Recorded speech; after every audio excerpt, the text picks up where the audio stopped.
The Yokohama V8 Ute mechanics have just 5 hours to fix their cars and get them back out on the grid for race 3 at Symmons Plains. Motorsport's supposed to be high-tech. Cable ties? There is nothing that's not held together on a V8 Ute that's not held together with cable ties. And of course the duct tape. Any duct tape? Oh, yep. Got a roll. Big roll. Big roll. Kim Jane's crew were busy trying to find out what happened to his car after it suddenly slowed mid-race. Dave, it looked like he lost drive. What actually happened? Yeah, it looked like it destroyed a drive shaft. It's through to mechanical failure. We do like this kind of stuff. We normally get 4 rounds out of a drive shaft and then replace them. I think we'll be dropping that down to 3 rounds now. During race 2, Gary Baxter's replacement engine wasn't performing, and his crew was now trying to rectify the problem. His engineer, obviously frustrated, all their efforts the night before hadn't paid off. What time did you get that new engine in? Look, it was close to midnight, and it was getting kind of cold, and it was kind of dark, but we got it done. We spent a lot of time getting everything right, putting everything in place, and unfortunately, it looks like it's been an electrical problem of some sort. It could be the plugs. We're checking through the car at the moment, but it looks like it's going to be the plugs. Rookie of the Year frontrunner Paul Williams was providing his team with some more work thanks to an after-race collision. Luckily, his crew chief could see the lighter side. Yeah, he obviously thought we looked a little bit too relaxed and having too much fun at the race meetings these days, so he just thought he'd do a bit of extra work for us. 11 spots wasn't good enough for him. He thought he might just have to make up an extra spot after the checkered flag. And nothing more than a headlight? Thankfully, no, just a bit of superficial damage there. It looks a lot worse than it is, but it's okay, mate. For more information on the series, check out v8utes.com.au. Well, the work on the Trading Post Commodore is complete, and he is on the grid for race 3. And how cool is this? I mean, just in this shot here, you wouldn't think that these cars all got battered and bruised just 5 hours ago. Now, the grid for this race is an aggregate of the first 2 races. So Leighton Cranbrook and Andrew Fisher start from the front row. Good news for Jack Elsgood. Nowhere in race 2, but that second from race 1 brings him back up the order. To find himself on grid 6 now, he would be stoked. George Medicki starting from 10th, but he had a post-race 25-second penalty for the contact with Jack Elsgood in race 2, so he's got to come back through the field. Gary Carson, one of the top rookies, is having a great weekend. Actually, my old team manager and team owner, he's doing a great job in his first year. Matt Holt's still filling in for Warren Millett in the Wake Up Commodore. George Elliott from 24th, and Paul Williams, he could come charging back through the field, but so too could Giannis Derhams and Gary Baxter. Oh, Giannis Derhams, grid 27. He'll be sitting there thinking, what could have been? Right, 2 Fords on the front row of the grid for race 3. This is the decider, and it's the first time that Andrew Fisher has started right up close towards the front. So, can the Jesus All About Life Falcon steal the march to turn 1? Just there in that in-car shot, look at the angle of Leighton Cranbrook's head. He can't see the lights. Well, it doesn't matter because he's got a decent start and he's got the inside to turn 2. So, Cranbrook is the comfortable leader. 1, 2, 3, 4. I think that was 4.5 technically from Craig Dontis. Don't mess around, guys. Get straight into it. Straight down the inside of Charlie Kovacs on the DBA in-car. And it's a run to the hairpin. Cranbrook leads. Fisher's second. Steve Robinson in 3rd spot. And look at Elsgood trying to squeeze across on Grant Johnson. And now on board with Dontis. Look at him. He's gone down the outside of Kovacs, and now he's on the outside of Rob Jarvis. And everyone, somehow, I just wanted to wait for the last car to get through. They all made it through unscathed. Oh, mate, after the race, every V8 Ute driver takes a walk through the pits to have a look at the damage. But look at this, Grant Johnson. Kurt Wimmer talked about lack of speed. He's got plenty of grunt, but Grant Johnson slots it up the inside. Job done. No point having grunt when you don't have the line to turn 6. And just behind Wimmer, Jack Elsgood is closing in. Andrew Fisher. 2nd spot, over the rise. Get the car to sort itself out for the left-hander. Go, Nooms, you should maybe have a drive. Have you seen me drive? Yeah, let's keep commentating. You saw in the background there, Rob Jarvis. He's getting a hurry up by none other than Charlie Kovacs. Go, Charlie! SS Inductions in-car with Craig Dontis showing that he's just been able to gap those guys. And this late afternoon sun does become a little bit of an issue.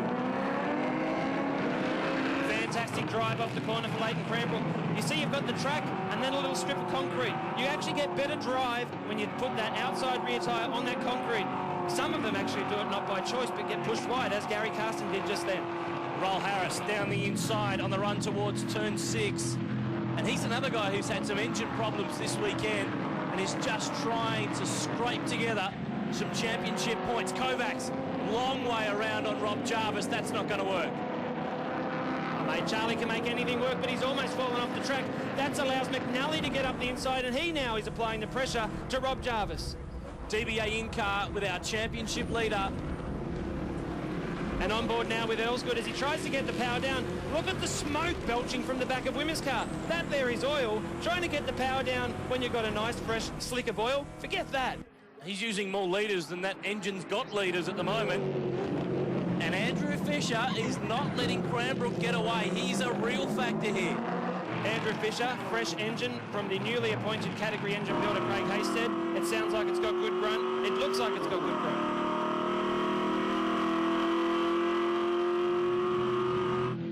I think they call that a roaring 40.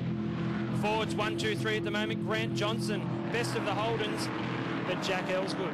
Tell you what, after race 2, that incident at the hairpin with Madecki, he would be cheering now from a championship point of view that he is so far up the field. Cranbrook the leader from Andrew Fisher. He knows about winning here in Tasmania. He won the round with 2 race wins 2 years ago, and he did it from Gary Baxter and Jack Elsgood. So a lot of familiar names back in the mix this weekend, but for Baxter, he is certainly out of the fight. It's all about the Fords, 1/3 race distance. Yes, it's all about the Fords near the front of the field, but there are battles all the way back through the field, and Craig Dontis is one of them. 2 Fords, yes. Ben Dunn running in 7th, but Dontis giving him one big hurry up. Hard on the brakes, turn 4, down at the hairpin. It's all about getting the drive, but the man that they're driving after is Leighton Cranbrook. He leads race 3. Back at Symmons Plains with the Yokohama V8 Utes, and in race 1, Noel Edge went off at this corner, but he lost his wheel. He's managed to get it going. This has all been going on while we were away. The Yokohama replay shows Peter Burnett going into the sand at turn 4. And again, just highlights the brilliance of this category. There are battles all the way through the field, but this guy here, no battle for him, as he did in race 1, absolutely dominating this final race. And this guy, would you believe it, lost 5th gear in race 2 and spent so much time in 4th gear down the straights, and still he's back up the front. And talking about back up the front, Steve Robinson in the Air Vanuatu car, which I think is probably the best presented car on track, is doing a ripper job. His best result for a long time, running around in 3rd in front of a previous series champion, Grant Johnson. And Robinson's had a 3rd and an 8th in the 2 races, so he's on target here, if he keeps his nose clean that is, to step onto the podium here this weekend. SS Inductions in car with Craig Dontis, who's still chasing down Ben Dunn, the Storage King Falcon, which he'll handball back to his father Cole for the next round up at Hidden Valley in Darwin. I don't know, mate. Dunny's running around in the top 10 right here in the Storage King car, and do you think he's going to be in a hurry to hand the keys over to Dad? Probably not. Oh, Jack Elsgood, lazy gear change. You see the smoke still coming out of the back of Kurt Wimmer's car. If Jack had got that gear change right, he may beam him with a better chance heading into turn 6. Late stage in race 3. Back with Craig Dontis, Thirsty Camel Falcon. And they've really benefited from staying on at Winton after the last round. They did a test day and they've found just that bit more pace. I'll tell you what he's found there. He's found some control on the power down. Very smooth, but George Madecki up the inside of, is he ever off camera? Charlie Kovacs. Charlie of old would have just had him off in the bush, but that was fair game. Give him some room, Charlie. Good job. 2 wide around turn 7. The V8 Supercar guys weren't able to do that this weekend. The V8 Ute blokes, no problem, but turn 2, that's a bit of a drama. Do you know what? Earlier in the weekend, we saw Jack Elsgood run around the outside there and actually pulled the move off. The reason why Charlie hasn't now is the weekend has gone on. There is more marbles, there is more rocks off the edge, off the race line, and Charlie has found them, ended up in the dirt. Kim Jane having a squeeze down the inside on Justin Van Twest, and he'll get the drive off the hairpin. It's been a tough weekend for Kim. They were down on power in Friday practice. They broke a drive shaft in race 2, and it really is about just fighting back in race 3. And the battle's going to continue from 4 through 5. Ford versus Holden, but Jane in the Holden on the inside. He was on the limit of the brakes into the hairpin, and again, pushing the limit. Clean, simple move. And again, Van Twest was awake up to turn 6. He was trying to cover because Ryle Harris was lined up and ready to go, and he is still right on the back of the number 5 Falcon over that hump at turn 1. Now, easy to lock up, and that's what Kim Jane did.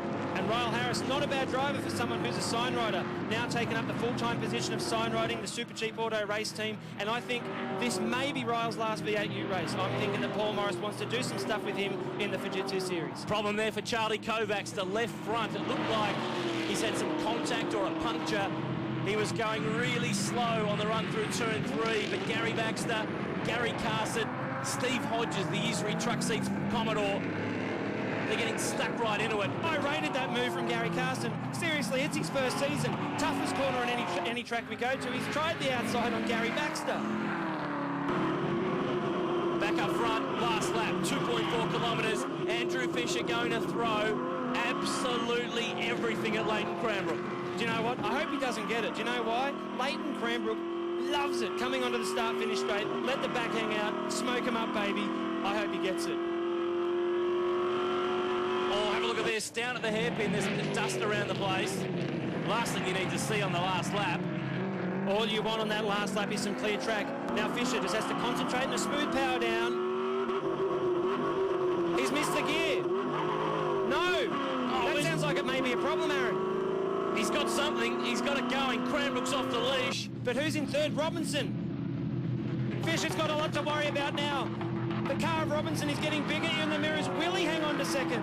That's the big question. This man is off the hook and going towards his second checkered flag of the weekend. Leighton Cranbrook. Come on, hang it out, Leighton.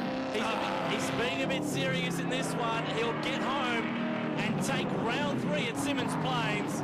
Andrew Fisher gets there. He just made it home. Robinson closed the gap. Grant Johnson, best of the Commodores.